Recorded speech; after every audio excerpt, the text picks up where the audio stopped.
What's going on, guys? Daily Mr. Robot here, and in today's video we'll be covering the latest leak on this year's Call of Duty. But before we get into the video, make sure to subscribe. According to my analytics, a whopping 52.6% of you are not subscribed, so make sure to subscribe. It's totally free, and if at any point you do not like the videos, you can unsub at any time. But now, let's get into the video. And yes, I am aware I'm late in reporting on this year's leak on the Call of Duty game, but it was it first officially, not officially, but it was first reported June 29th, and as I'm recording this, it's July 5th. But anyways, the reports of the leak of this year's Call of Duty actually comes from Helba the AI over on Twitter, who runs BlizzTrack.com. And by the way, I will put all of this in the description.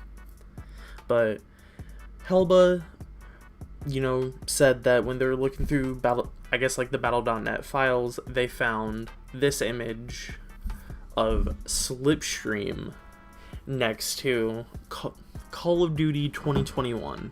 Now, do take this information with a grain of salt. It's nothing official. We have no reports from Activision themselves of them officially announcing the game. So, do just take it with a grain of salt until we hear from Activision on what this year's Call of Duty is. But when I first initially saw this, I thought, oh, well, we might be returning to World War II. But a very valid point one Twitter user responded with suggested that the three little lines next to the logo look very similar to the Korean flag, so they think maybe the Korean War would be playing a very big part in the game, in which to that, I kind of say, if this year's Call of Duty has a single player, I feel like that's where the whole Korean War would really, be playing a big part in.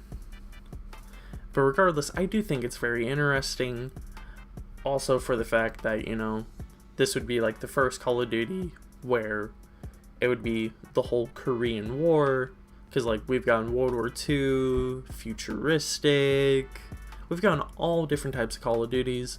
We haven't necessarily had one on the Korean War. Now, let me discuss my main concern in regards to this year's Call of Duty. My main concern is that it's essentially going to be another game with Warzone in it.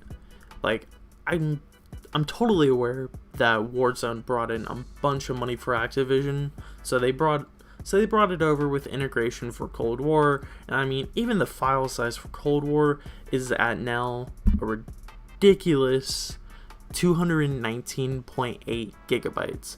Heck, we could just basically round up and say 220 gigabytes. 220 gigabytes for Cold War alone is atrocious. And now, I know people are going to respond with, oh, well, just delete games off the hard drive, delete single player. And even then, if you don't really have a bunch of space and you don't really have games that you can delete, it's kind of going to be hard to do that. But personally, what I hope Activision does in regards to this year's Call of Duty on the whole Warzone stuff is that either A, they keep Warzone to Modern Warfare and Cold War, or B, give some sort of alternative in this year's Call of Duty. Because or something that I saw that I thought would be very interesting is even if it's not Warzone, something based off of whatever this year's Call of Duty is. If it's Korean War, I don't know, maybe the whole Blackout map. I know it's completely unrelated, but the Blackout map in the whole Korean War aesthetic. I don't know, I kind of hope, like everyone else, I hope this year's Call of Duty is good, because with not a lot of not a lot of official news on it, besides the fact that we're getting one this year, it has a lot to live up to. But that'll wrap up today's video. Let me know what you think about, the whole Slipstream leak down in the comments below, and I'll do my best to respond to each and every comment. Thank you guys for watching. See you in the next one. Peace.